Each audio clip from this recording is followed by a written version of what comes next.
आप सभी को मेरा प्यार भरा नमस्कार, आत्मवंदन। पीएमसी ध्यान नेपाल के इस आनापानसती ध्यान सत्र में आप सभी का हृदय से बहुत-बहुत हार्दिक स्वागत है। अपने प्रिय गुरु ब्रह्म ऋषि पितामह महाअवतार बाबा जी, सभी अध्यात्म गुरुओं को साष्टांग नमन करते हुए हम आज का सत्र आरंभ करेंगे। और आज हमारे साथ पूनम जी जुड़ रही हैं, जो the wisdom near death experience, जो पेनी सर्टोरी द्वारा लिखी गई बुक है, उसका स्वाध्याय करवा रही हैं। बहुत ही सुंदर शब्दों में, बहुत इंटरेस्टिंग तरीके से। और आज उसका लास्ट डे है। आज वो बुक पूरी हो जाएगी, तो 5 मिनट में वो जॉइन हो रही है। उससे पहले हम सब बैठ के अपने मन को शांत करेंगे। तो सभी आरामदायक स्थिति में बैठ जाइए। पैरों को क्रॉस करते हुए हाथों को क्लेस्प कर लें। फिंगर्स इनटू फिंगर्स अपनी गोद में रख लीजिए।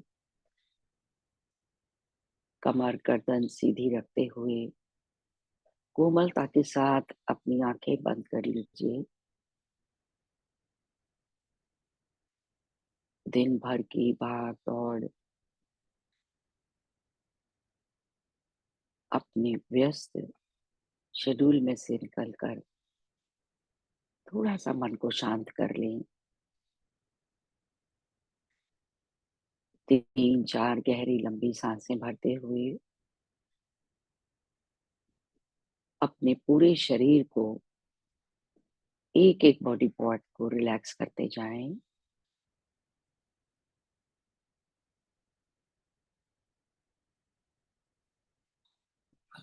और शांत होते जाएं और सहज होते जाएं।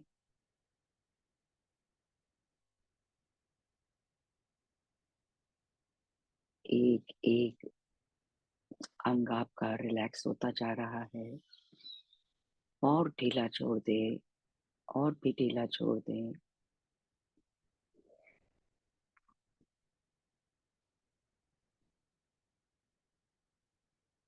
अपनी सांसें सामान्य होने दें।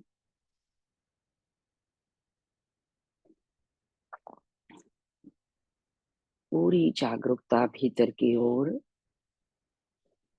और अपनी जागरूकता को अपने नॉस्ट्रिल्स के पास लाते हुए जुड़ जाएं, अपनी भीतर आती हुई और बाहर जाती हुई सांसों के साथ।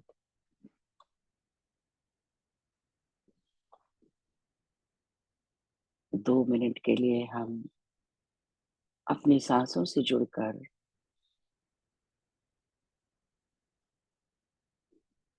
मन को पूरी तरह से खाली कर लेंगे। ना ही कोई सोच, ना ही कोई विचार।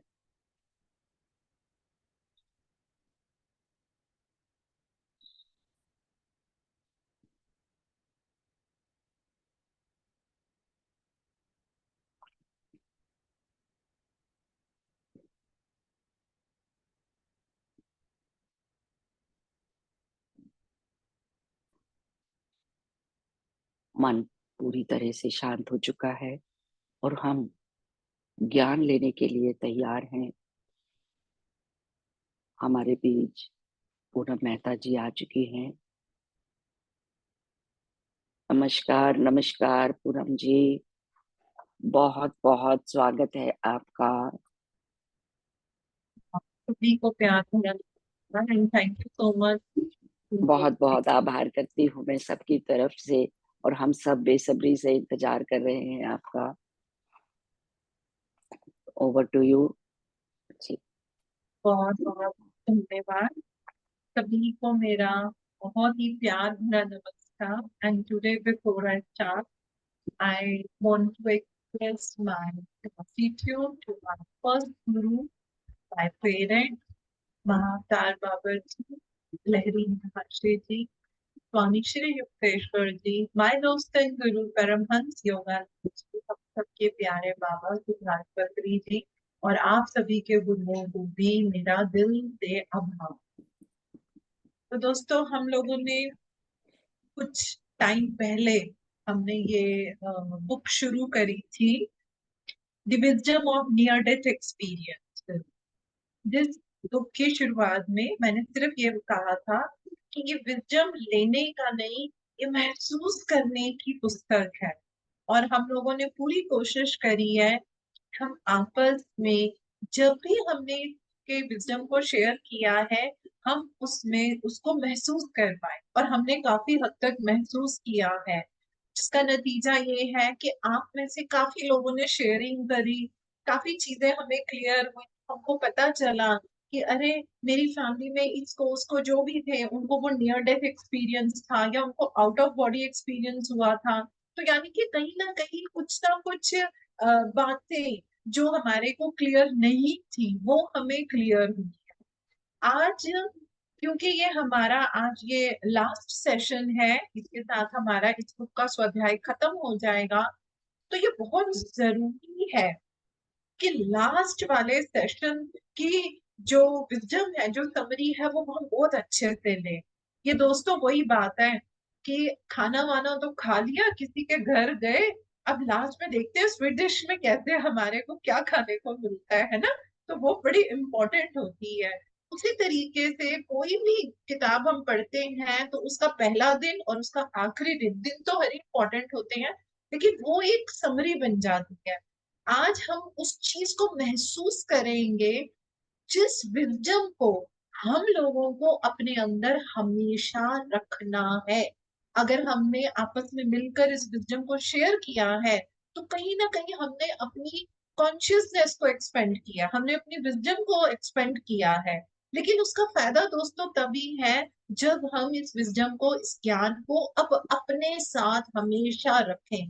तो मैं चाहूंगी कि आज हम इसे सुने, साथ ही साथ आप इसको अपने अंदर उतारते रहें। जो आपकी सोल के लिए जरूरी है वो ऑटोमेटिकली ही आपके अंदर जाएगा और आप उस पॉइंट के साथ अपने आप को जोड़ पाएंगे।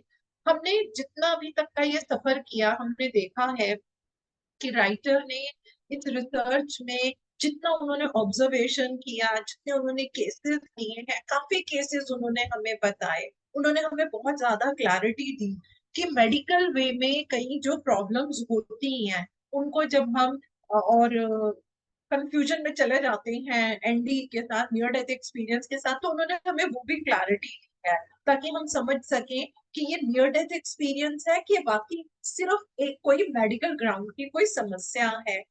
तो अब राइटर लास्ट के चैप्टर में हमें क्या समझा रहे हैं, वो हमें ये बता रहे हैं कि ये जो एनडी की हमने इतनी अंडरस्टैंडिंग दी है, या अब हम उसको एक्नॉलेज कर रहे हैं, हम समझ पा रहे हैं कि हाँ, ये भी एक अनुभव होता है। अब इसका इम्प्लीकेशन क्या होना चाहिए, आई मीन उसको किस तरीके से इम्प्लीमेंट किया जाए। अभी भी अगर हम देखें तो खुल के कई डॉक्टर्स या कई हॉस्पिटल्स में इसके ऊपर बात नहीं होती है। वो बोलेंगे अरे ये बातें छोड़ो तो ठीक है, वो उसको किसी अलग लहजे के अंदर ले जाते हैं। तो राइटर ने हमें क्या समझाया, राइटर ये कहता है कि ये जो स्पिरिचुअलिटी है, कहीं ना कहीं ये जो अभी हमारा जो भी करंट हेल्थ केयर सिस्टम चल रहा है, उसमें उसको इतना स्थान नहीं मिला है। अभी भी स्पिरिचुअलिटी को इतना स्थान जो है ये हेल्थ केयर सिस्टम के अंदर नहीं मिला है। उसके बहुत सारे कारण हैं, बहुत सारे कारण हैं जिसकी वजह से स्पिरिचुअलिटी को इतनी अटेंशन नहीं दी जाती है, इसके बारे में लोग इसको वैलिड नहीं करते हैं।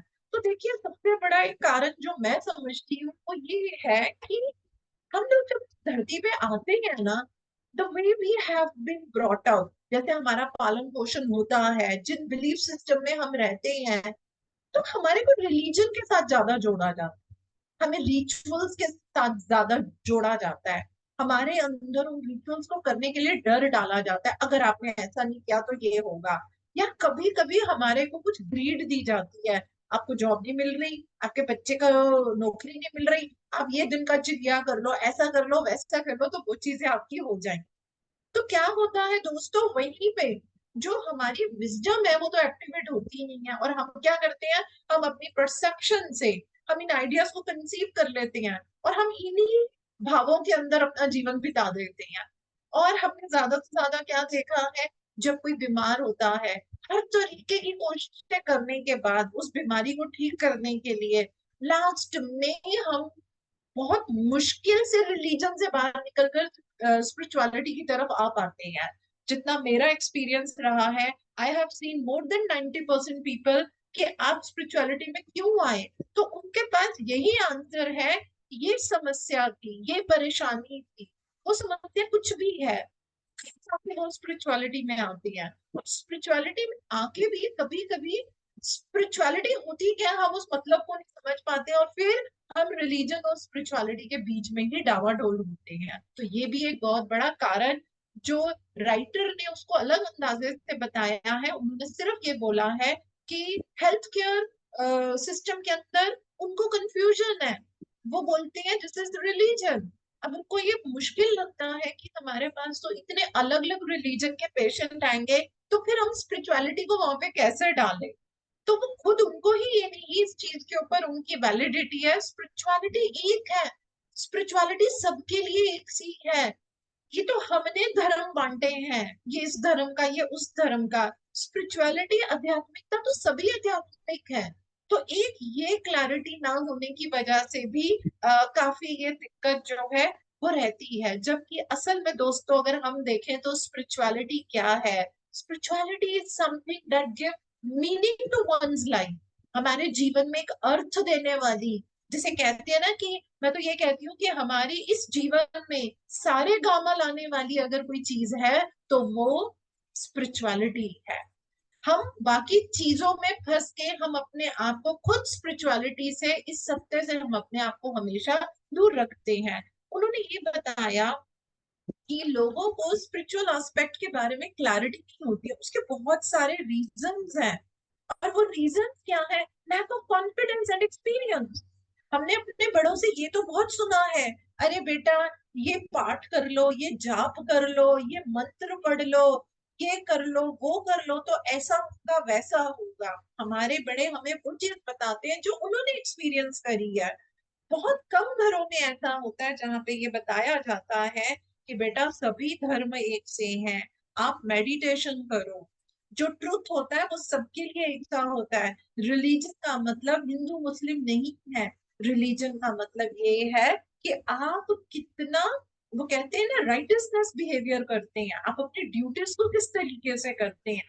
तो वो नॉलेज नहीं है, वैसे एक्सपीरियंस हमारे साथ शेयर नहीं किए जाते। उसका नतीजा क्या होता है कि हम लोग स्पिरिचुअलिटी में अपना कॉन्फिडेंस डेवलप भी नहीं कर पाते हैं। और जब परिस्थितियां हमें इस राह पे धकेलती हैं तो हम डील करने लग जाते हैं, अगर ऐसा होगा तो ये करेंगे, क्यों, क्योंकि हमने तो सीखा ही यही है, आप चिलिया कर लो तो ये हो जाएगा, 11 दिन का जाप कर लो तो ये हो जाएगा, इतने दिन का कर लो तो ये हो जाएगा।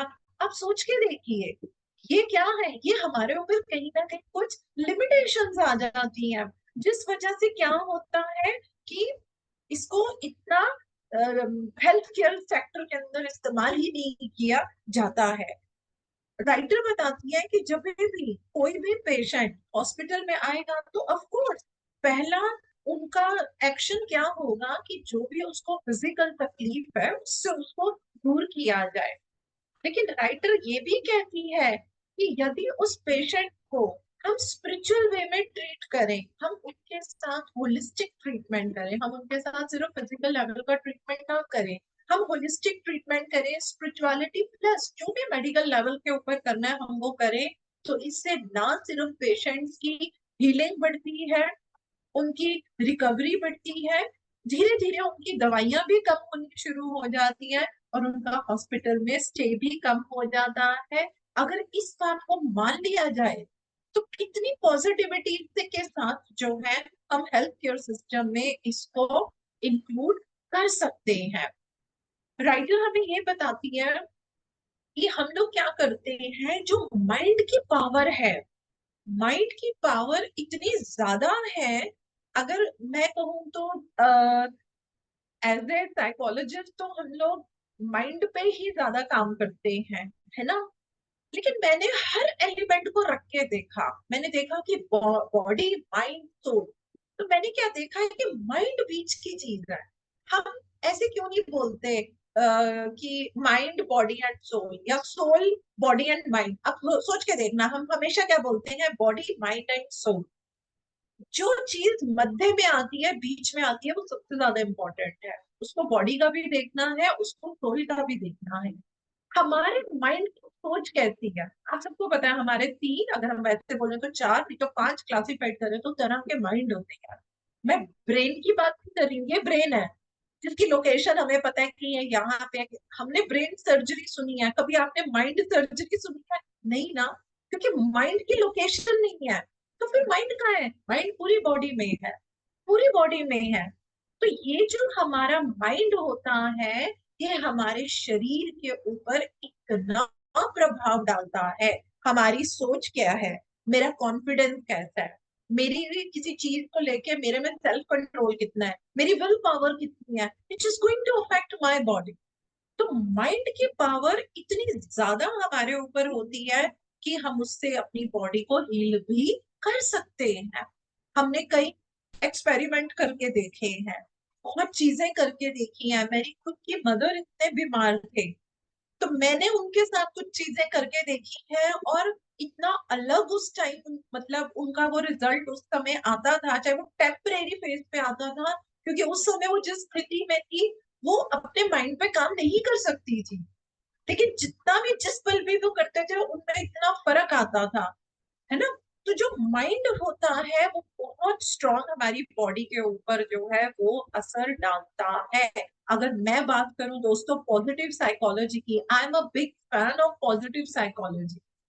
पॉजिटिव साइकोलॉजी जो होती है वो हमारी हेल्थ पे, मतलब क्या बोलूं ना, वो इतना पॉजिटिव साइकोलॉजी, नाम ही उसका यही है।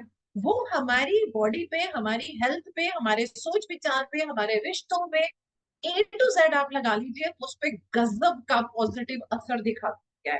लेकिन हम लोग अपनी लिमिटेशन की वजह से हम पॉजिटिव साइकोलॉजी को इस्तेमाल ही नहीं करते हैं। हमको कोई बताएगा भी तो हमें सुनना भी अच्छा नहीं लगेगा। क्यों? क्योंकि हमें लिमिटेशंस में रहना ज्यादा अच्छा लगता है। तो ये देखिए हमारे माइंड की प्रोग्रामिंग कैसी हो गई है। हमें लिमिटेशंस में, ओ बेचारा, पिटीनेस, हमें इस तरीके से रहना अच्छा लगता है। लेकिन यदि आप अपने माइंड को हील नहीं कर पाएंगे, आपकी बॉडी कभी हील नहीं होगी। ऐसा कभी नहीं कहा गया कि आपको कोई हेल्थ इशू है, आप मेडिसिन ले रहे हैं, आप स्पिरिचुअलिटी में आए हैं तो एकदम छोड़ दीजिए। नहीं, धीरे धीरे आप खुद देखेंगे, जब आपका माइंड पॉजिटिव होगा, जब आपका माइंड आपकी बॉडी को पॉजिटिव सिग्नल्स देगा, अपने आप आपकी दवाइयां कम और धीरे धीरे जो है वो छूटने लग जाती है। राइटर ने ये भी बताया कि जितने भी हेल्थ केयर वर्कर्स होते हैं, उनको स्पिरिचुअलिटी की, या नियर डेथ एक्सपीरियंसेस की, या मृत्यु के बारे की नॉलेज नहीं होती है, जिस कारण से वो अपने उस स्थिति के पेशेंट की किसी तरीके से हेल्प नहीं कर पाते हैं। क्योंकि ये जो हम जितने भी, देखो अभी तक हमने पिछले जितने भी सेशन किए हैं, हमने समझा है नियर डेथ एक्सपीरियंसेस क्या होते हैं। तो हमने देखा कि वहां से आने के बाद लोगों में कितने साइकोलॉजिकल चेंजेस आए हैं। और वही बातें जब दूसरा सुनता है तो उसके अंदर भी कॉन्फिडेंस आता है, उसको मृत्यु का कॉन्सेप्ट क्लियर होता है, उसके अंदर से भय निकलता है। जो उसने अपने अंदर एक लिमिटेशन डाली होती है वो उसके बाहर निकलती है। लेकिन होता क्या है कि अभी भी क्या होता है, अगर किसी को जो भी नियर डेथ एक्सपीरियंस होता है तो उसको एक साइकेट्रिक इलनेस का नाम दे दिया जाता है। अरे नहीं, ये तो हेलुसिनेशन में है, इसको ऐसा हो रहा है, उसको मिसडायग्नोस्ड कर दिया जाता है, PTSD बोल दिया जाता है, पोस्ट पोस्ट ट्रॉमेटिक डिसऑर्डर, कि ये तो उससे जो है, ये इस वाला स्ट्रेस, उसका कोई उसके जीवन में जो घटना हुई है वही उसको रिकॉल होके वो उसको बार बार कर रहा है। तो क्या होता है, इसको एक्सेप्ट नहीं किया जाता। अब ये जो, जिसको ये नियर डेथ एक्सपीरियंस होता है, वो बड़ा खुद ही इंसान वो बड़े कॉन्फ्लिक्ट में रहता है। पता है क्यों रहता है? क्योंकि उसको इस तरीके की फीडबैक मिलती है। बहुत कम लोग होते हैं जिनको जब ये एक्सपीरियंस होगा तो वो उस चीज को समझ पाते हैं कि ये मेरे साथ क्या हुआ है, और ये मैं अगर अभी किसी से बात करूंगा तो सामने वाला उसको समझेगा नहीं। या अगर चलो उसने बात करी भी, वो नहीं भी समझा, तो वो अपना कॉन्फिडेंस नहीं होता है, because we all are social animal, this is the way we have been programme. अगर सामने वाला हमारा मजाक उड़ाएगा, अरे ये तो पता नहीं ऐसे ही बोलता है, ये तो यूं ही छोड़ता रहता है, तो हम भी ना अच्छा महसूस नहीं करेंगे। एक लेडी थी, उनको एक एक्सपीरियंस हुआ, तो वो बोलती है कि मेरे को तो आज तक कभी कोई समझा ही नहीं। वो बोली जब मुझे एक्सपीरियंस हुआ, मैंने अपने हस्बैंड से शेयर किया, तो बात ये हुई कि हस्बैंड ने उसको डिवोर्स ही दे दिया। ये तो मेंटल लेवल इसका स्टेबल नहीं है, ये पता नहीं क्या क्या कहानियां बोल के करती है। फिर वो बेचारी चर्च में जो पास्टर होते हैं, उसने उनसे बात करी, उन्होंने बोला तुम्हारे ऊपर तो शैतान ने तुम्हारे को कंट्रोल किया हुआ है, तुम्हारे ऊपर तो वो इफेक्ट चल रहा है। वो बड़ी बड़ी दुखी हुई, उसने कहा नहीं आता तो कुछ नहीं है, मेरे को तो उसमें इतना अच्छा एक्सपीरियंस हुआ, मैं तो सिर्फ ये जानना और बताना चाहती हूँ। फिर वो डॉक्टर के पास गई, तो उन्होंने बोला अरे आपको तो साइकेट्रिक प्रॉब्लम है, आप ये अपना ट्रीटमेंट लीजिए, दवाइयां खाइए। ट्रैंक्विलाइजर पे उसको रख दिया। वो बोली अरे ऐसा नहीं है, वो बोले आप साइकोलॉजिस्ट के पास जाओ। उसने बोला अरे आपको तो ये सारी चीजें हो रही है, मैं हम आपकी साइकोथेरेपी करते हैं। तो होने क्या लग गया कि उस लेडी ने ये बोला कि ये जो मेरे साथ हुआ, जिसके होने से मेरे में इतनी क्लैरिटी आई, मैं खुद से इतनी पॉजिटिव बनी, मैं एक बात जो किसी को बताने क्या करने चाहती हूँ, तो मुझे जो मिल रहा है, अरे मेरी तो वो बड़ी कॉन्फ्लिक्ट सिचुएशन आई। और बहुत समय के बाद उसको ये समझ नहीं आता था कि ये क्या है, उसको नहीं मालूम था इसको नियर डेथ एक्सपीरियंस बोलते हैं, लेकिन समहाउ जब उसने ये राइटर का ये रिसर्च का पढ़ा, इनसे मिली और उसने बताया अरे बाबा रे वो मेरा नियर डेथ एक्सपीरियंस था, और देखो उसका जीवन कहाँ से कहाँ तक पहुंच गया, एक उसकी क्लैरिटी ना होने की वजह से। तो वो बोलते हैं कि जब जितने भी हेल्थ केयर के वर्कर हैं, अगर उनको ही इस बात की नॉलेज नहीं होगी, तो फिर वो पेशेंट की क्या हेल्प कर सकते हैं।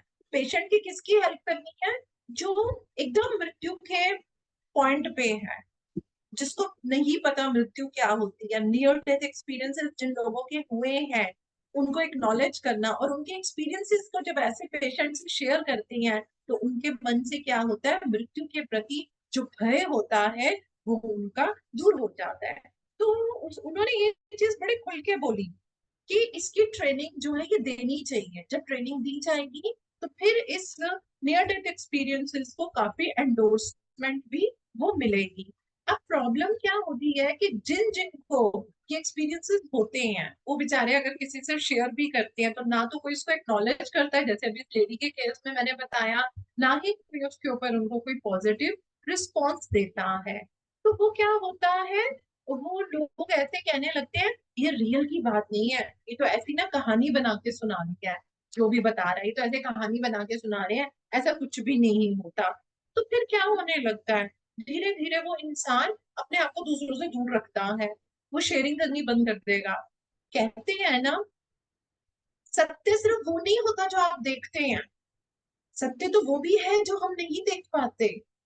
अगर मुझ में वो एबिलिटी अभी तक नहीं है, और मैं उन डायमेंशंस को टच नहीं कर पाई, तो इट डज नॉट मीन कि जो पर्सन उन डायमेंशन को टच करता है, मैं बोलूँ ये तो कहानी सुना रहा है। अगर मुझे नियर डेथ एक्सपीरियंस नहीं हुआ, इट डज नॉट मीन कि जिसको हुआ वो झूठ है। ये हमारी सबसे बड़ी एक लिमिटेशन है हम इंसानों की। क्यों? क्योंकि हम अपने आप को हमेशा टाइम स्पेस और मैटर के साथ जोड़ के रखते हैं। अगर कोई चीज दिख रही है, इस समय में ये हो रहा है, तो सही है। अगर कोई चीज मुझे दिखी नहीं, मैंने कभी किताबों में पढ़ी नहीं, तो वो सही नहीं है ना? तो ये एक बहुत ज्यादा समस्या आती है कि उनको कोई एक्नॉलेज नहीं करता। एटलीस्ट हम ऐसे तो कर सकते हैं, अगर कोई सुना रहा है, हम उसकी उस बात को पूरा सुने। और यदि हमने इसके बारे में कहीं जानकारी ली हुई है, जैसे कि हम लोगों ने इस पूरे स्वाध्याय के अंदर हमने जितनी आपस में बातें करी है, जिन जिन की बातें सुनी है, तो हमें क्लैरिटी ही तो मिली है। अगर हमें कुछ चीजें नहीं पता थी, तो हमें उससे जुड़ के क्लैरिटी ही तो मिली है। तो ये होना बहुत ही जरूरी बात है, इसमें क्लैरिटी के बारे में डालना। और राइटर ने हमें ये भी बताया कि मैंने बहुत सारे डॉक्टर से, साइकेट्रिस्ट से, सोशल वर्कर से, साइकोलॉजिस्ट से इसके बारे में बात करी, तो वहां से उनको एकदम खुलकर 100% पॉजिटिव कभी भी नहीं मिला। लोगों ने कहा नहीं नहीं ऐसे नहीं होता, ये है वो है, नहीं तो हेलुसिनेशन है, ये तो डिल्यूजन की बातें हैं, नहीं नहीं ये तो लगता है स्किज़ोफ्रेनिया का पेशेंट है, आप उसको नियर डेथ एक्सपीरियंस कैसे बोल रहे हो। तो ऐसे करके इसने इन चीजों का बहुत सामना किया है। लेकिन दोस्तों, यदि हम नियर डेथ एक्सपीरियंस जितने भी आज तक हमने सुने हैं, यदि हम भी उनको सत्य माने, तो किसी भी इंसान को, यदि वो एकदम लास्ट स्टेज है डेथ की, या हम खुद ही होंगे, तो हमें ये क्लैरिटी तो होगी ना, मृत्यु से डरने की बात नहीं है। वहां हमें हमारे प्रियजन भी मिलते हैं, है ना। और जिन्होंने अपने घर के प्रियजन खोए हैं, अब ये भी गलत है कि हम हमेशा उनको याद करके रोएं। शायद हम उनको तकलीफ पहुंचा रहे हो, वो अब अपना जीवन जी रहे हैं, वो ऊपर से देखते हैं तो शायद उनको भी कष्ट हो रहा हो। यहाँ पे अब हमारा सोल प्लान रहता है, हमें उसको पूरा करना है। मृत्यु को कभी भी फुल स्टॉप मत समझिए कि जीवन का अंत हो गया। अरे, ये तो एक साइकिल है, ये तो चलता जा रहा है, चलता जा रहा है। फर्क इतना है कोई आगे क्या है, फिर कोई पीछे है। क्या मृत्यु से कोई बच सका है? भगवान राम की भी अगर हम बात करें, कृष्ण की भी बात करें, विष्णु जी ने जब जब अवतार लिया है तो शरीर को छोड़ा है। तो क्या कोई इससे बच सका है? नहीं। क्या कोई बचेगा? नहीं। ये तो एक चलता रहेगा, आगे पीछे का सिर्फ है। तो क्यों ना मृत्यु के भय को अपने अंदर से निकाल के, जितने अभी तक हमने एक्सपीरियंसेस सुने हैं, वो सुकून अपने अंदर डाले, अपने दिमाग से, अपने माइंड में पॉजिटिविटी डालें, ना कि एक डर, एक भय, एंड व्हाई विद मी, ये करके हम अपने आप को कभी भी आगे ना लेकर जाएं। यहाँ पे उन्होंने एक बात बताई, एक लेडी थी, 53 ईयर ओल्ड की वो लेडी थी, उस उन्होंने इनकी रिसर्च के बाद उन्होंने बात बताई। उन्होंने ये बताया कि लगभग 8 साल पहले वो और उनके साथ में दो फ्रेंड्स हम कहीं जा रहे थे। तो वो बोले कि रास्ते में एक फॉरेन में बहुत ट्रेंड है लिफ्ट लेने और देने का। तो एक बंदा जा रहा था, उसने इनसे पूछा कि आप लोग कहाँ जा रहे हो, क्योंकि कंट्री साइड दूर दूर होती है। उन्होंने बोला, उसने कहा ठीक है मैं आपको छोड़ दूंगा। तो जो लिफ्ट थी वो उसकी फ्रेंड ने मांगी थी। तो वो बोली पहले मेरी फ्रेंड बैठी। तो वो बोली जैसे ही मैं अंदर बैठने लगी ना, पता नहीं क्यों, कहती मुझे बड़ा नेगेटिव सा फील हुआ। तो कहती है मैंने बाहर निकल के अपनी फ्रेंड को बोला, हम ना किसी और से लिफ्ट ले लेते हैं, नहीं तो हम इतना वॉक कर लेते हैं। तो उसकी फ्रेंड ने बोला क्योंकि तुझे बीच में बैठना पड़ रहा है तो इसलिए ऐसी बात बोल रही है। तो वो बोली समहाउ मैं उसमें बैठ गई। तो कहती है जब हम थोड़ी सी ही आगे गए, तो इसने एक्सीडेंट होने से पहले उस चीज को अनुभव कर लिया। और इससे पहले कि ये कुछ बोल पाती, इन लोगों का बहुत मेजर एक्सीडेंट हुआ। इतना मेजर एक्सीडेंट हुआ कि ये जो खुद थी ये तो ऑलमोस्ट गॉन थी, लेकिन इनको तो एनडीए हो गया, उस समय नियर डेथ एक्सपीरियंस हुआ। तो इन्होंने महसूस किया कि एकदम इनकी पीठ, इनके हाथ पैर नहीं हो रहे। तो कहती है मुझे ऐसे लगा जैसे किसी ने बड़े लव का, कंपैशन का मुझ पे एक ब्लैंकेट डाल दिया हो। मैं एकदम पेन फ्री हो गई। तो उसको कुछ समझ नहीं आ रहा था कि ये मेरे साथ हो क्या रहा है। मतलब एकदम उनको पेन हुई, उन्होंने ऐसा देखा और एकदम वो इस स्थिति के अंदर चली गई। तो फिर उसके बाद उन्होंने बोला कि मेरे को समझ ही नहीं आ रहा था कि ये मेरे साथ क्या हो रहा है। और अभी भी कहती कि मैं आपको बता नहीं सकती कि जो मुझे उस समय इतना बढ़िया सा मेरे को अनुभव हुआ। तो उन्होंने बताया कि मैं उसको बता नहीं सकती, लेकिन अचानक से थोड़ा टाइम बाद क्या हुआ, इनको एकदम जैसे कि अरे मेरी वो छोटी बेटी घर में रह गई, तो अचानक से इनको एकदम दर्द होने लगी, पेन हो रही है, आवाजें आ रही है मशीनों की। तो ये हॉस्पिटल में थी। तो उसके बाद इन्होंने कहा कि मैंने जब जब किसी को ये बात बताने की कोशिश करी, किसी ने मेरी बात नहीं सुनी। लेकिन जब उन्होंने राइटर से ये बात करी तब उनको भी समझ में आया कि ये मेरे साथ ऐसा क्या हुआ था। अब जो मैं बताने लगी, बहुत ही खूबसूरत लर्निंग है, मैं कहूंगी, राइटर की रिसर्च की। राइटर यहाँ पे हमें ये बताना चाह रहे हैं कि किस तरीके से हम नियर डेथ एक्सपीरियंसेस से थेराप्यूटिक बेनिफिट भी ले सकते हैं। यानी कि एक रोगी को, एक पेशेंट को जो बिल्कुल मौत के किनारे खड़ा हुआ है, हम किस तरीके से ये वाली विजडम से उनको सुकून हम दे सकते हैं।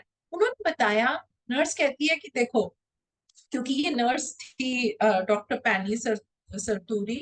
तो इन्होंने बताया कि देखो अब हम लोगों का टेक्नोलॉजी कितना एडवांस हो गया।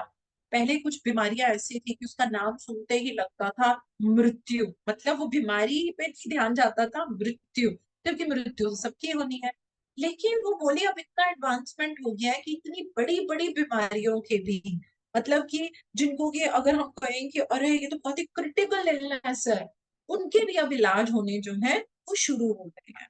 अब ये बोलती है कि बहुत अच्छा लगता है जब हम देखते हैं कि इतनी क्रिटिकल बीमारियों के पेशेंट आते हैं और उनमें इम्प्रूवमेंट आती है, लेकिन कुछ पेशेंट ऐसे होते हैं कि वो उस इम्प्रूवमेंट को नहीं ले पाते हैं। और वो जो पेशेंट होते हैं, जो वो आईटीयू में होते हैं, इंटेंसिव थेरेपी यूनिट में, वहां पे बोले वो होते हैं और हम तो देखते हैं कि उनके ऊपर कितने तरीके के ट्रीटमेंट कर लिए, लेकिन उनको कोई सुकून नहीं मिल रहा है। और हम ये देखते हैं कि वो लोग बहुत जीवन और मृत्यु के इशू से जूझ रहे होते हैं, वो कंफ्यूजन में, डर में होते हैं। वहां पे कोई ऐसी दवाई काम नहीं आती, वहां पे कुछ ऐसा काम में नहीं आता है कि जहां से हम उनकी मदद कर सकें। अब वो कहते हैं कि राइटर कह रही है कि मृत्यु को कुछ ऐसा बना दिया गया है कि लोग इसके बारे में बात करना पसंद ही नहीं करते। अगर हमसे एक बच्चा बोले कि माँ अच्छा बताओ मृत्यु के समय मुझे क्या होगा, कैसा होगा, तो हम क्या बोलेंगे? अरे ये तो कैसी बात कर रहा है मुझसे, है ना, मैं कौन सा भी मर गई हूँ, जब मरूंगी तब पता चलेगा, तब तुझे क्या मैं बताने आऊंगी? या ऐसी बातें मत, मेरे साथ क्या आएगा, मेरे दिल में कुछ हो रहा है। तो हम क्या करते हैं, हमने मृत्यु को एक ऐसा टॉपिक बना दिया कि भाई इस पे बात मत करो, जबकि असल में बात करने वाली चीज वही है। क्योंकि यहाँ पे अगर आए हैं तो किस लिए आए हैं? मृत्यु को लेने के लिए आए हैं। ये हम भूल जाते हैं। हम यहाँ आए हैं बस खुश हो जाते हैं, स्कूल में जाते हैं, पढ़ते हैं, डिग्री लेते हैं, कॉलेज में जाते हैं और आगे पढ़ते हैं, लाइसेंस लेते हैं, फिर हम अपना प्रोफेशन करते हैं कि नहीं करते हैं? उसी चीज को लेने आते हैं, यहाँ भूल जाते हैं।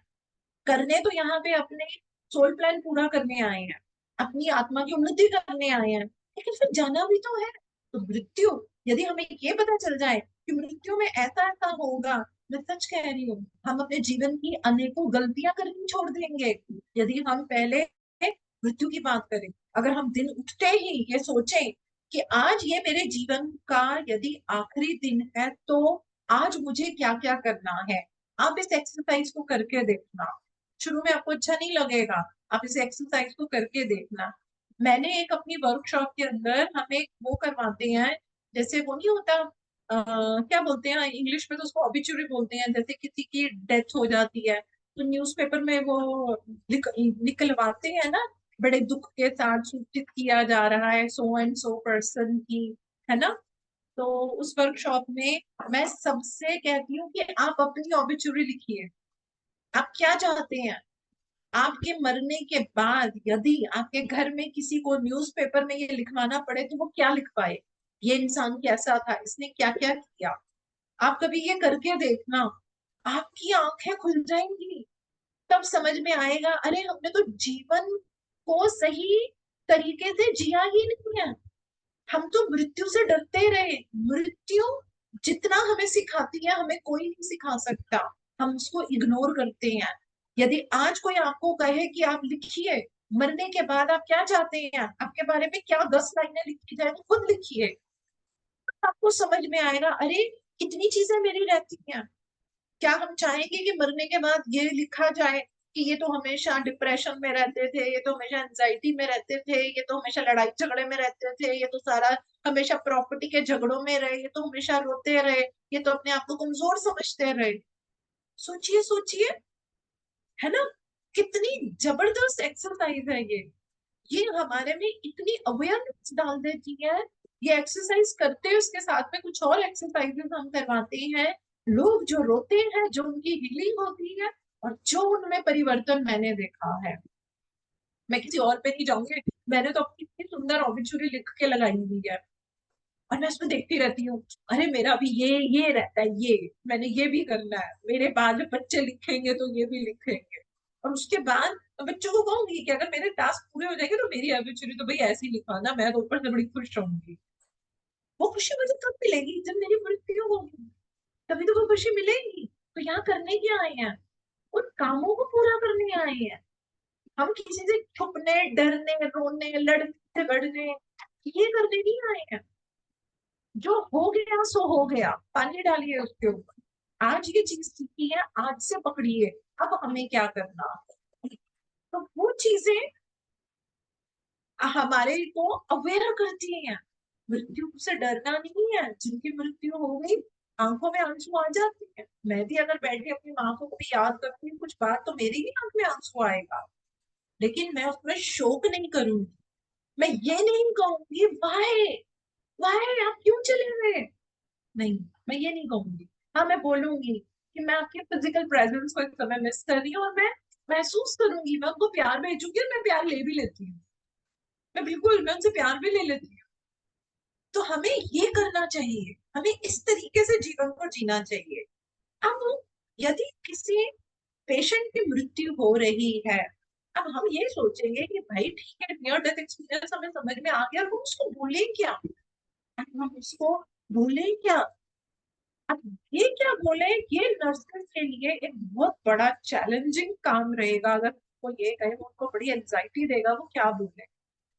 अब कहीं पे लेक्चर देना तो बड़ी अलग बात है, अभी हम यहाँ पे लेक्चर दे रहे हैं, वो बड़ी अलग बात है। तो राइटर सोच में पड़ गया कि भाई बोले क्या।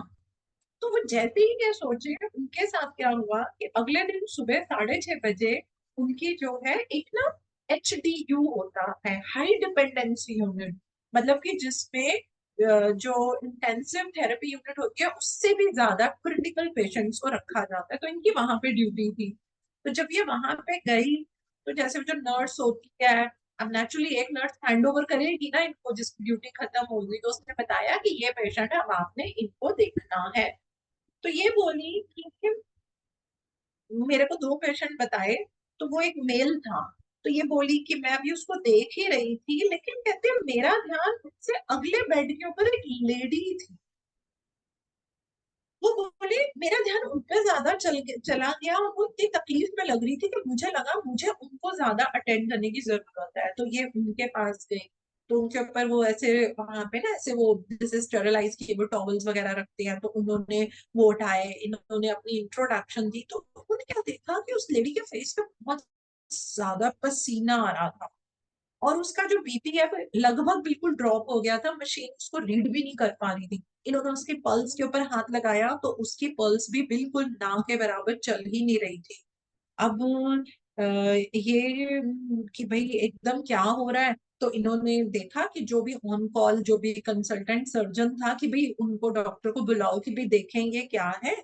तो वहां पे उनको इन्फॉर्म कर दिया गया आप आओ। तो ये वेटिंग रूम में, विजिटर रूम में उनके हस्बैंड थे, बेटी थी, बेटा था, ये वहां चली गई, पूछ रही भी अच्छा उनके साथ कौन है, तो ये बताने लगी कि ऐसे ऐसे यूं करके जो है वो चीज हो रही है।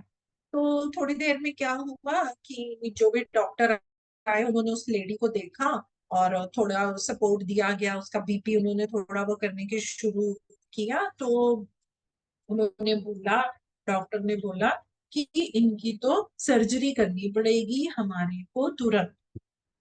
तो ये बोले ठीक है, अब घर वालों को बता दिया गया। तो जब इनको वहां पे सर्जरी के लिए किया गया, तो ये आप लाइव सुनिएगा प्लीज। वो डॉक्टर आया, उस डॉक्टर ने उस पेशेंट को क्या बोला। वो बोला, I had viewed your CT scan and it would be futile to keep you theater as you are not going to survive the operation। इससे ज्यादा हम आपके लिए कुछ नहीं कर सकते। उनके घर वालों को भी उसने बोल कि मैंने इसका CT स्कैन देख लिया है, तो ये तो ऑपरेशन टेबल पे ही इसकी डेथ हो जाएगी, इससे ज्यादा हम इसके लिए कुछ नहीं कह सकते हैं। ये कह के डॉक्टर चला गया।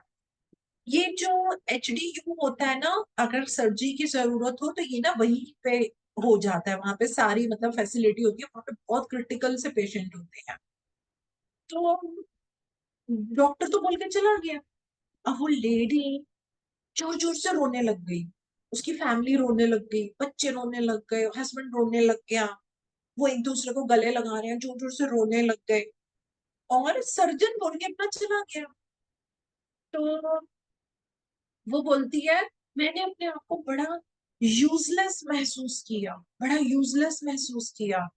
कहती मुझे समझ ही नहीं आया मैं इसको कैसे कंसोल करूं, मैं क्या बोलूं, बोली मुझे कुछ समझ नहीं आया।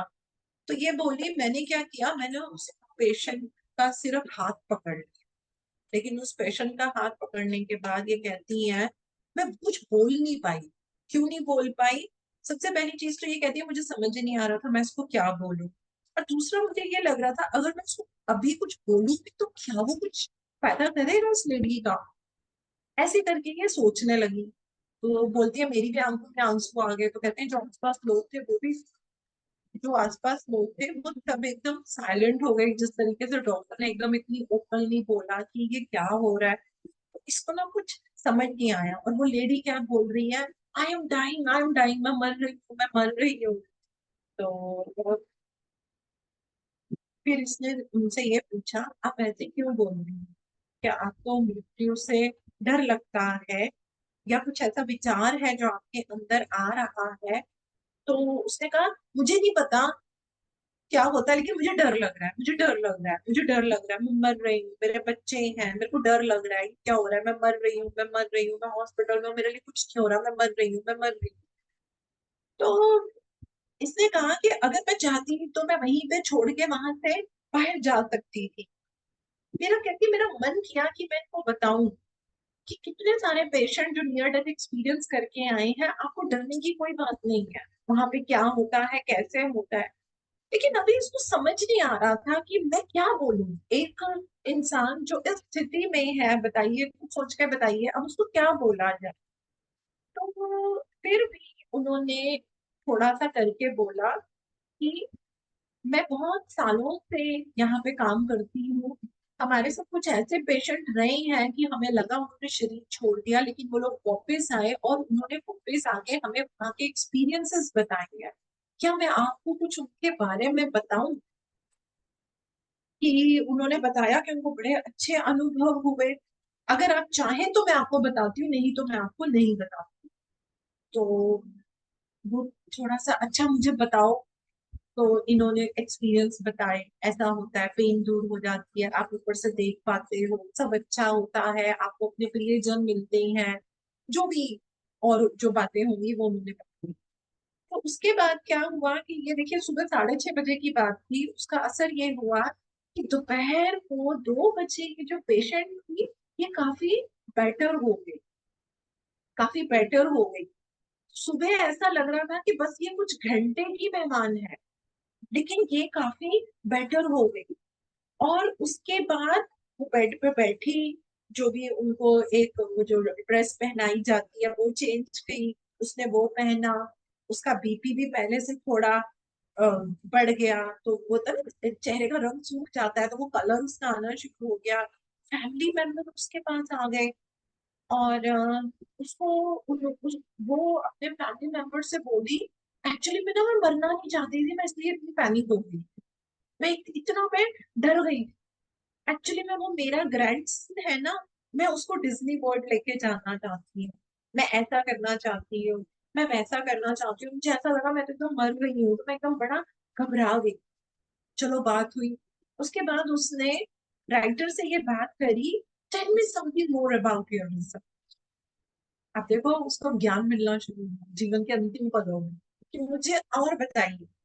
तो उसने बोला, उसके कमरे में और उसके फ्रेंड्स वगैरह रिश्तेदार थे, उसने बोला सबको बाहर जाओ। उसने सिर्फ अपने हस्बैंड को, अपनी बेटी और बेटे को खड़ा रखा, और राइटर कि मुझे इस रिसर्च के बारे में और बताओ। कि मुझे वो सुन के जो है बड़ा एक सुकून मिला है, मतलब मुझे एक क्लैरिटी मिली है जो मुझे आज तक नहीं थी। मुझे बहुत डर लगता था, पता नहीं क्या है, बड़ी नेगेटिव चीज है। तो इन्होंने कुछ चीजें बतानी शुरू करी, फिर इसने बताया कि मेजोरिटी जो लोगों की होती है, जब मृत्यु के समय उन्हें बड़ा वंडरफुल एक्सपीरियंस होता है, बड़ी सुकून से उनकी मृत्यु होती है। कुछ लोग होते हैं जो शरीर छोड़ना नहीं चाहते, जो बॉडी के उसमें होते हैं, तो उनका इतना पीसफुल डेथ नहीं होता है। फिर उसके बाद उसकी ड्यूटी खत्म हुई, ये चली गई। फिर उसके बाद में अगर उसको नर्सिस ने बताया कि उसको फिर वहां से निकाल के उसके वार्ड में भेज दिया गया पेशेंट को, और वो अपनी चाय पी रही थी, और उसने अपनी फैमिली को बुलाया और उसको कोई ऐसी दर्द नहीं हो रही थी। वो बोलते हैं सबसे अजीब बात क्या हुई, देखिए ये लर्निंग है हमारे लिए।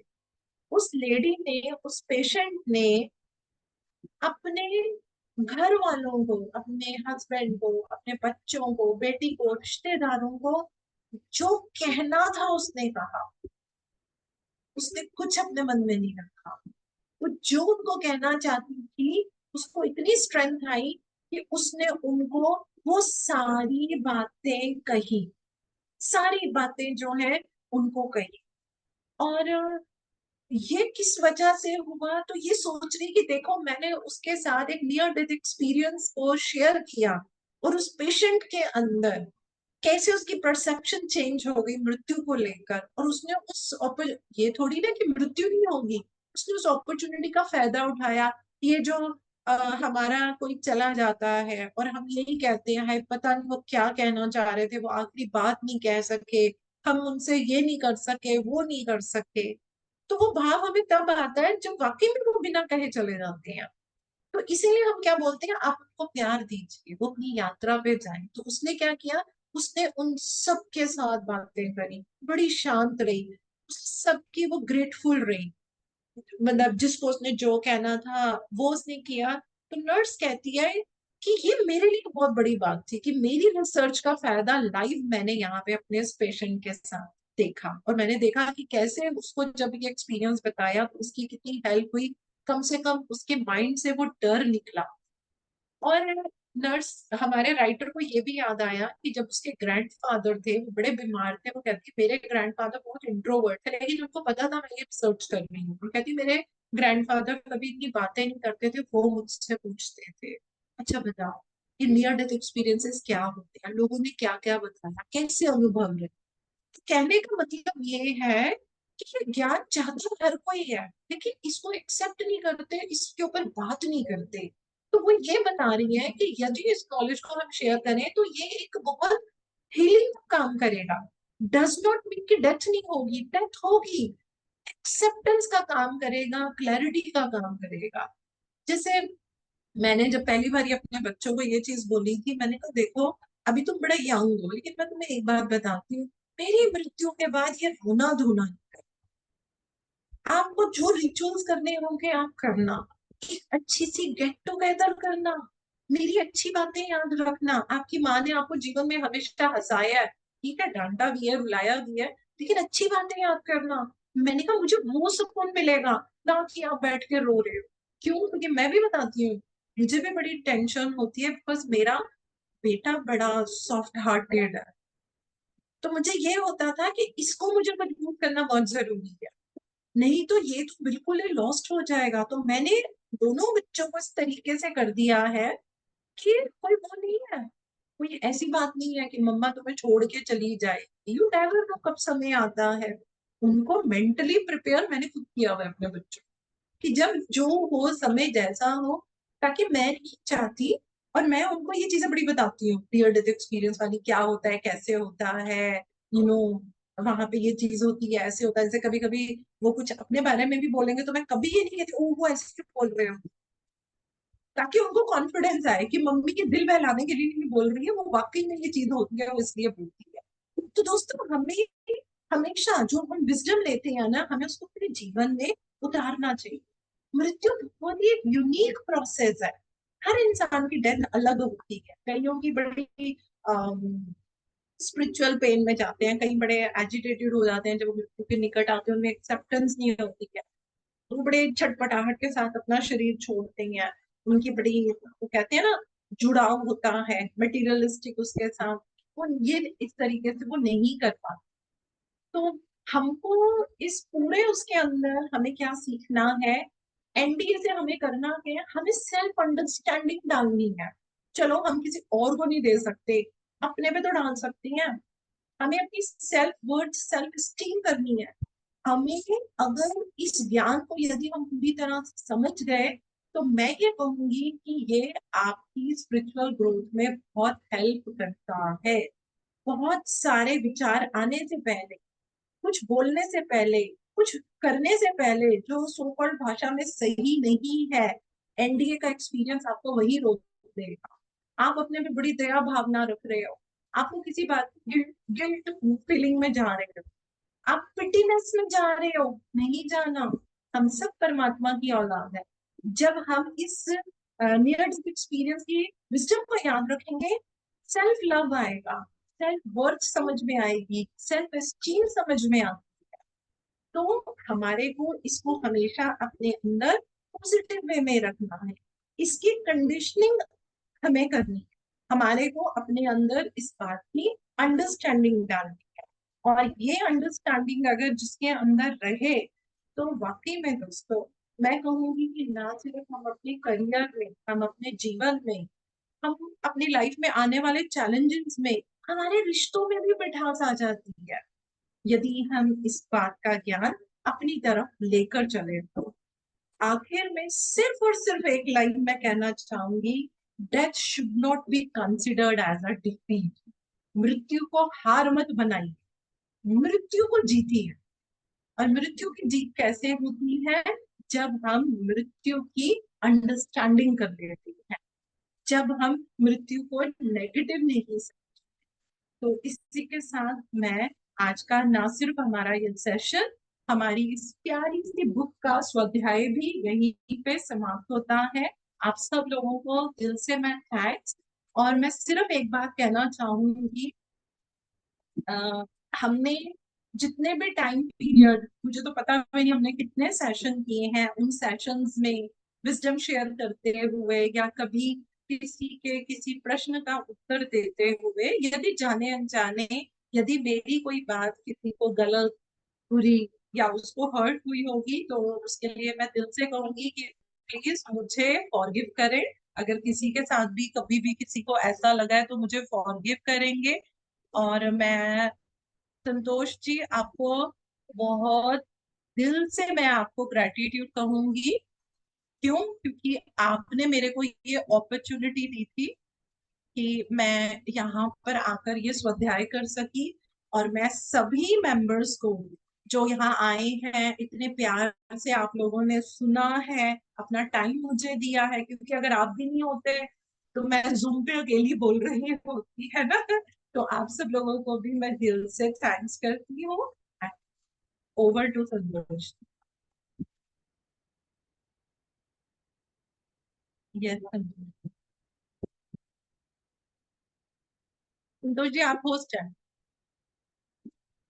आप अनम्यूट कीजिए। थैंक यू पूनम जी।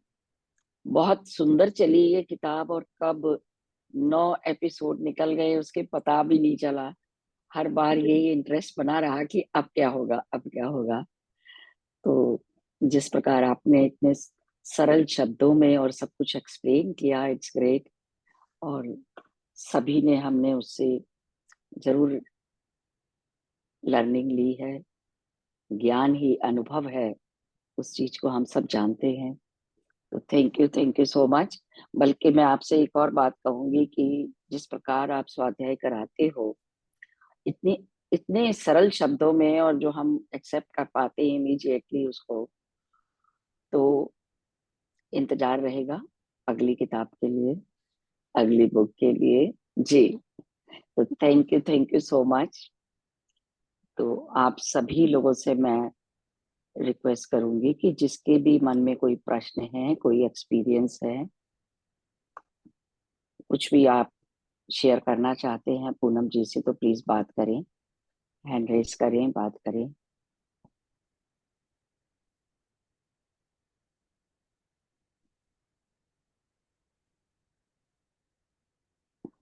जी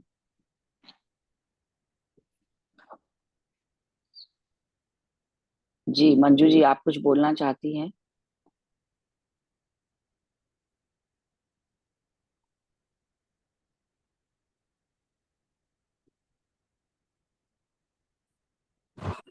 पूनम जी को थैंक्स देना चाहती हूँ। बस इतना सुंदर उन्होंने इतनी सरलता से इतनी इतनी गूढ़ चीजों को इतनी सरलता से समझाया कि सच में अंदर से उसके लिए डर जो है ना काफी हद तक खत्म हो गया। बहुत बहुत सुंदर। सबसे जरूरी, सबसे जरूरी। Thank you so much. Santosh ji आपको ऑप्शन देना पड़ता है ऑन करने के लिए, एक ये जी 2 जी 3 1 2D, आई मीन उनका नाम नहीं है, हाँ जी। हाँ, मैंने कर दिया उनको। नहीं, जी, फिर म्यूट हो गए। म्यूट हो गए। हाँ जी, फिर हो गए। जी, अनम्यूट करिए। आपका नाम मुझे समझ नहीं आ रहा है, अनम्यूट कर लें। हम्म, हाँ। अ, मैम मैं बोलूं? हाँ जी जी, हाँ जी। बोलिए। ओके, सबको आत्मवंदन, नमस्ते। मैम मतलब अभी जो आपने स्वाध्याय करवाया, मतलब मैंने फर्स्ट टाइम ये सुना ये वाला सेशन।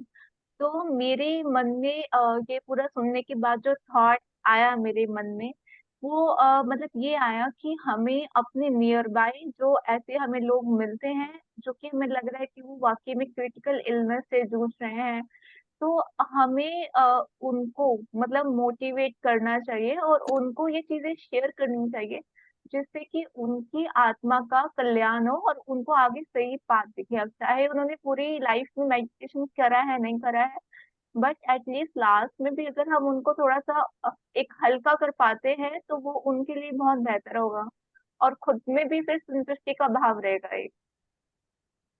आपका गुड नेम क्या है? अंजू शर्मा। अंजू शर्मा जी। ओह, तो अंजू जी, आपका प्रश्न तो बहुत अच्छा है, लेकिन आपके प्रश्न में थोड़ी एक दो चीजें ऐड करो। ये ज्ञान सिर्फ उनके लिए नहीं है जो क्रिटिकल कंडीशन में है, ये ज्ञान हमें सबको देना है। यही तो हम नहीं इसमें मैम, समझ रहे हैं।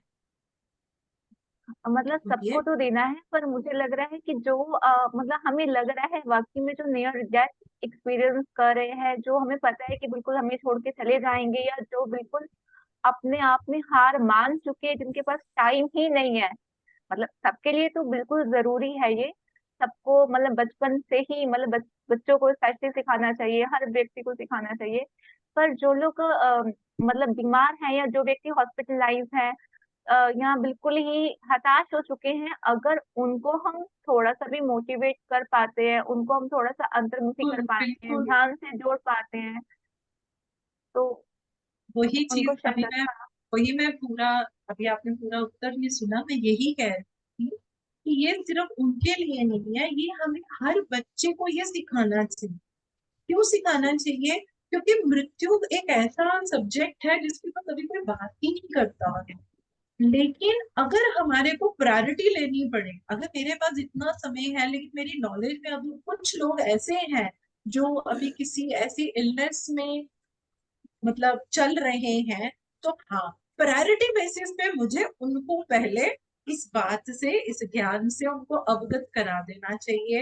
Like we should make them aware what death is all about, ताकि जब वो प्राण छोड़े, उनके अंदर वो डर मत हो, वो भय मत हो, और वो किसी भी तरीके के मटेरियलिस्टिक चीजों को जोड़ के मत रखें। अगर उन्होंने अपने किसी बच्चे को डांटना है तो डांट दीजिए, उसको लेकर मत जाइए, बहुत तकलीफ देता है।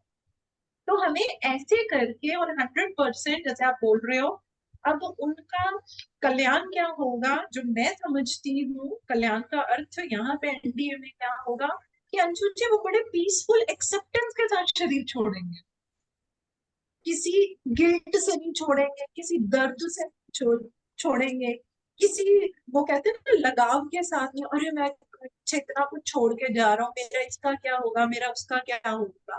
कितनी छोटी सी बात होती है अंजू जी, अगर हमने वो प्रेस करने के लिए अगर अपनी साड़ी भी किसी को दी और मान लो उससे जल जाए, अरे बाबा रे कैसे हम हो जाते हैं मेरी साड़ी तुमने जला दी, कैसे कर दी। और जब हम खुद जल जाएंगे तब क्या होगा। तो वो एक एक्सेप्टेंस और क्लैरिटी के साथ ना, ये आत्मा, वो कहते हैं ना, यहाँ की चीजें यही छोड़ के शुद्ध रूप से भाव करता है। ठीक है, ओके। तो हाँ, बिल्कुल हमें करना चाहिए।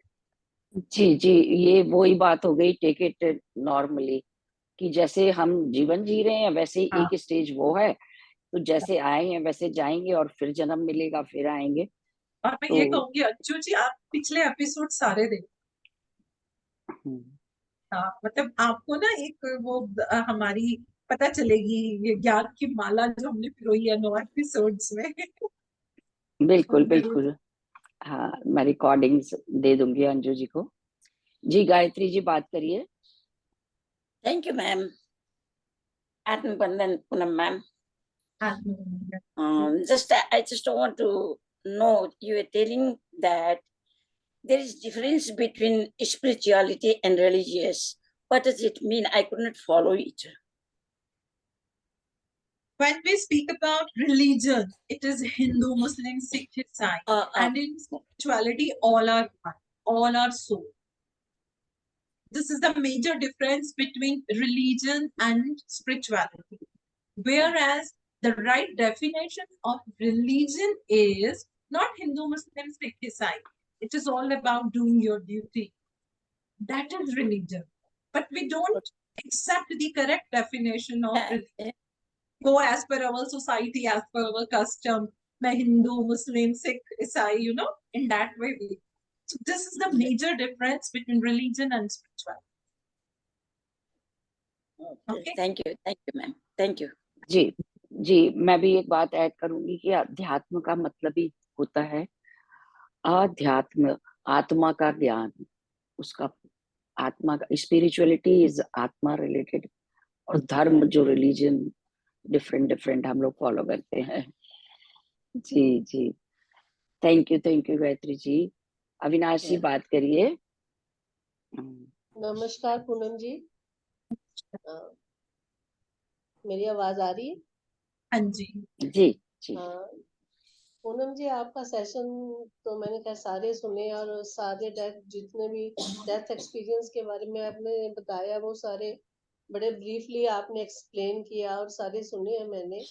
आज वाले सेशन में आपने बताया कि जो मतलब नियर डेथ के पास है, मतलब वो अपनी जिंदगी के वो आखिरी उसके मोड़ पे है, और जब हम उनको कैसे ये सब बता सकते हैं जब वो मतलब वो पर्सन वो चुप हो गया, शांत हो गया, कुछ कोई आंसर नहीं, कोई कुछ नहीं, वो किसी अपने आप को जैसे बिल्कुल उन्होंने पहले से ही अलग कर लिया इस चीज के लिए कि ना तो वो कोई अच्छी बात किसी के साथ शेयर कर रहे हैं, और वो इस कंडीशन में ही नहीं है, चुपचाप है, कोई बात की उन्होंने अपने मन की कही नहीं।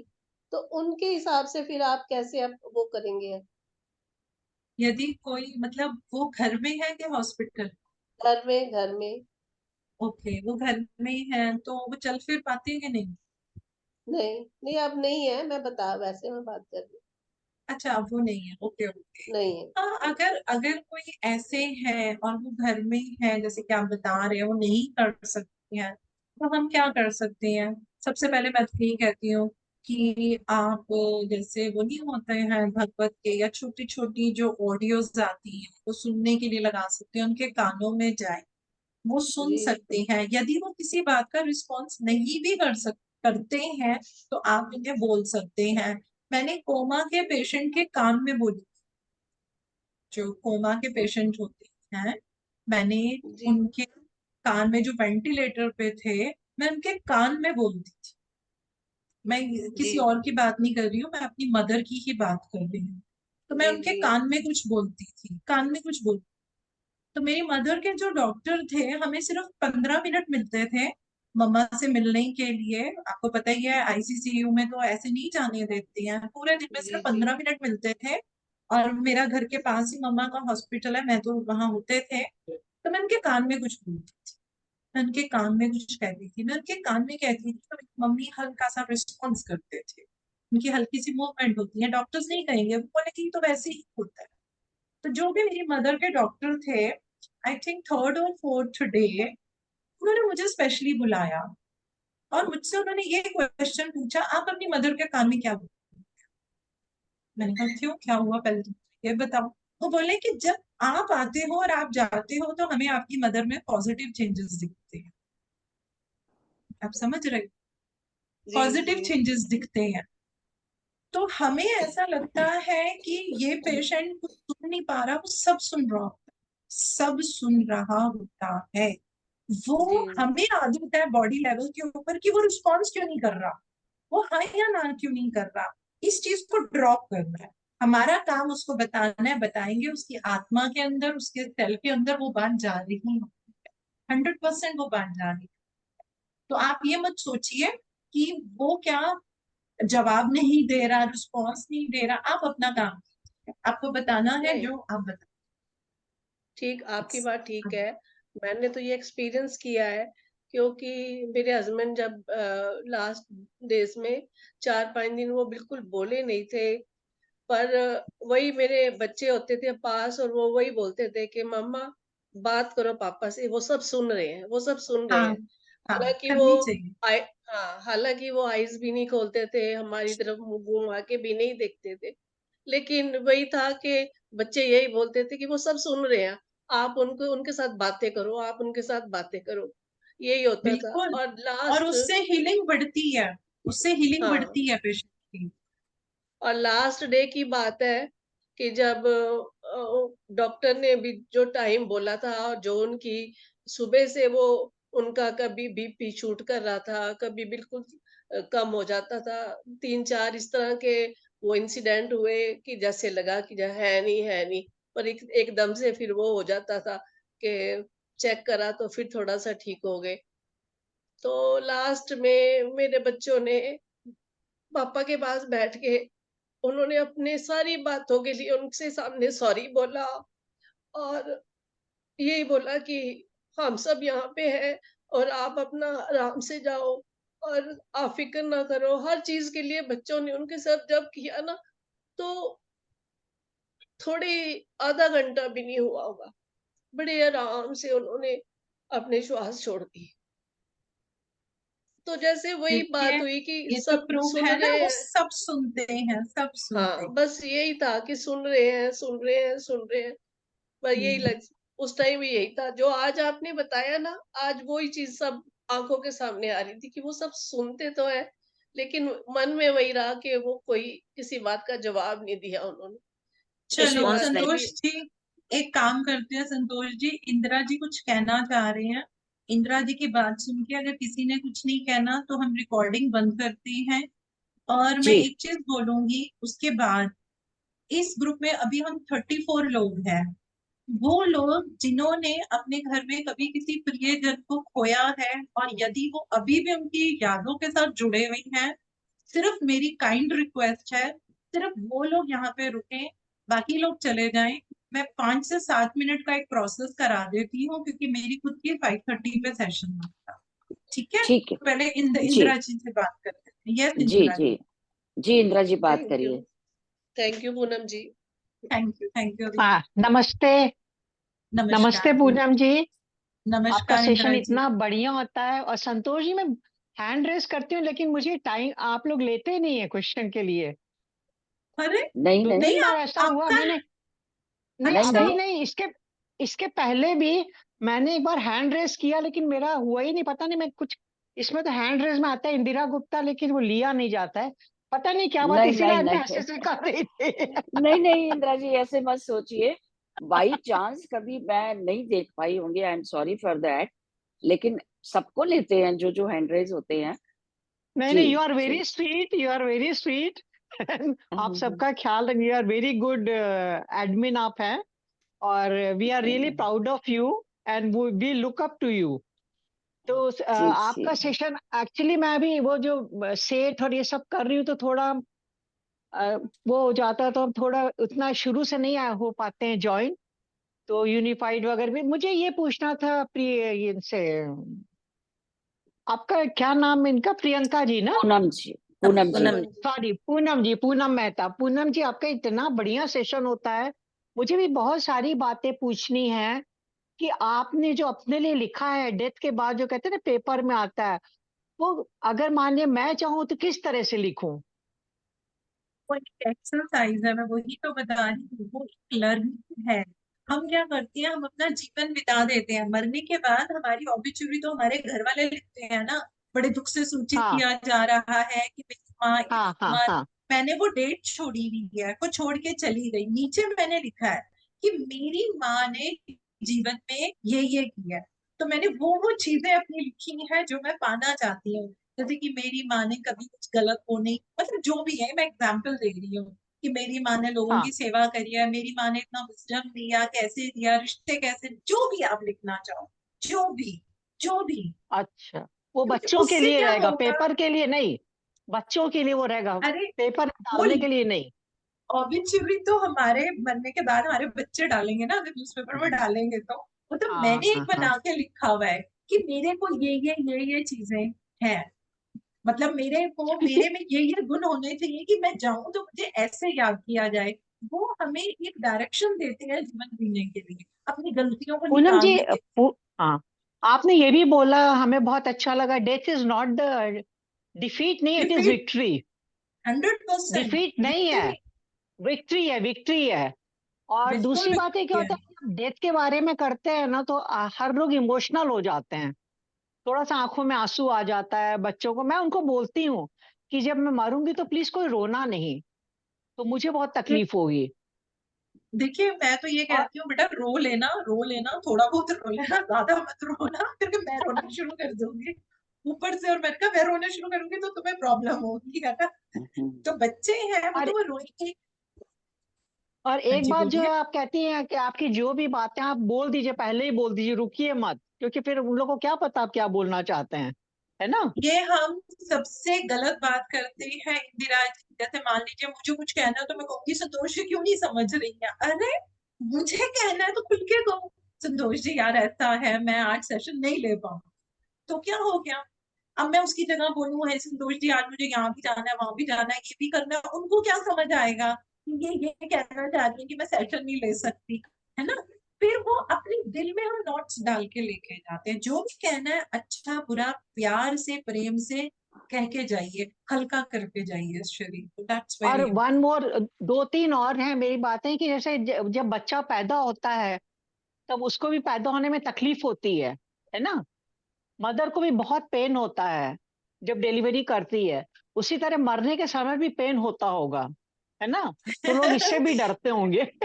नहीं तो इंदिरा जी, मृत्यु के ऊपर एक मतलब है कोई चीज जो मैं समझाती हूँ, लेकिन मैं हर एक को नहीं समझाती हूँ क्योंकि हर एक उसको सुनने का दम नहीं रखता। उसी की हम तैयारी हाँ, करते हैं। कोई पेन पेन हमारे माइंड में होती है।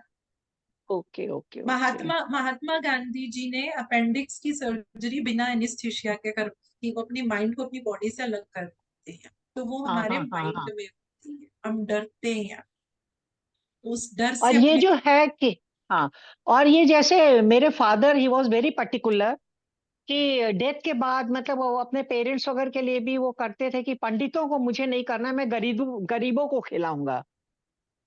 जाके गंगा जी के, हम लोग बनारस में हम लोग रहते थे, तो गंगा जी के उधर वो चने की घुंगनी बना के गरम गरम ले जाके खिलाते थे। तो हमें ये लगता है, हम अपने लिए क्या बच्चों को बोलना चाहिए, तुम लोग रीति रिवाज करना या नहीं करना।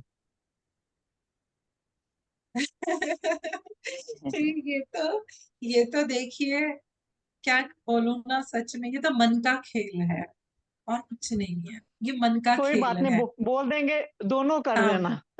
जो जो दिल करे, जैसे दिल करे आप उसको वैसे कर लेना। जैसे कि जब मेरे को हुआ कि मुझे अपनी आईज डोनेट करनी, मेरे हस्बैंड ने मुझे बोला कि अरे नहीं please don't go for that. मैंने कहा क्यों, नहीं नहीं, आई कहते want to go for that. हाँ हाँ। नहीं मैंने तो करा। तो वो बोले कि अरे फिर अगले जन्म में, अरे मैंने कहा ये शरीर तो यही जल जाना है, ऐसा कुछ नहीं है। तो वो हम अपने मन में रखते हैं, ये मन का खेल है, मन का खेल, मन का फेर है और कुछ नहीं है। लेकिन मैं एक चीज इंदिरा जी बोलूंगी, आ, मैं भी इस चीज में थोड़ा बिलीव नहीं करती थी कि जो हमारे एंसेस्टर्स के लिए रिचुअल्स होते हैं तो मैं उनमें बिलीव नहीं करती, लेकिन एंसेस्टर्स हमारी वेट कर रहे होते हैं। तो दो तरीके हैं, या तो हम रिचुअल से उनको सेटिस्फाई करें या फिर हमें जो भी हम प्रोसेस करके उनको सेटिस्फाई करें। ये तो है, ये तो मैं मान, क्योंकि खुद ये सब देखा हुआ है तो ये मैं मानती हूँ। तो नहीं, आपने अपना रिचुअल्स है। बताया था कि आपके ससुराल में हाँ मानते थे। हाँ हाँ, वो मानते हैं हाँ। तो मैं तो ये कहूंगी आप और बच्चों ये, को है ना गेट टुगेदर करें, इकट्ठा मिलके खाएं, जब खुद खाएंगे तो किसी और को भी खिला दें, बस और क्या। अच्छा, आप जी जैसे कह रहे हैं कि जैसे मुझे अपने एक दो लोगों के लिए जो आपके लिए भी प्रोसेस कराएंगे 5 to 7 मिनट, तो मैं भी रुकूंगी, मैं रुकिए भी रुकिए। चाहती हूँ। और हाँ दूसरी बात चलिए है कि फिर अब शुरू अभी करते हैं। नेक्स्ट, एक नेक्स्ट नेक्स्ट आप क्या लेंगी स्वाध्याय, यू आर द प्लेसिबो आप ले लीजिए। You are the placebo. That is Joe Dispenza is my favorite. जो He is या my जो डिस्पेंजा के he यस is my हाँ favorite. हाँ वो हाँ, देखते तो हैं। प्लीज वो ले लीजिए, वो ले लीजिए। उनकी बुक मैंने मंगाई है, लेकिन वो पढ़ने में थोड़ा सा शब्द वो थोड़े छोटे छोटे हैं, तो अगर आप हाँ लेंगे हाँ तो I would be very very happy. मैं इंदिरा जी थोड़ा सा बताऊंगी। मैं ना थोड़ी सी हर चीज की इंटेंशन डालती हूँ, तो जो मेरे को गुरुजी मैसेज देते हैं ना, मैं उसके हिसाब से चलती हूँ। मैं उसमें आपकी बुक का नाम डाल दूंगी, ठीक है? मैं आपकी बुक का नाम थैंक जरूर यू डाल सो दूंगी। Much, thank you welcome so जी। Much, thank you so much. बहुत टाइम चलिए, लिया जी आपका, थैंक यू। जी नहीं जी कोई बात नहीं, कोई बात नहीं। अब हम रिकॉर्डिंग बंद करेंगे और मैं जी सिर्फ रिक्वेस्ट करूंगी, प्लीज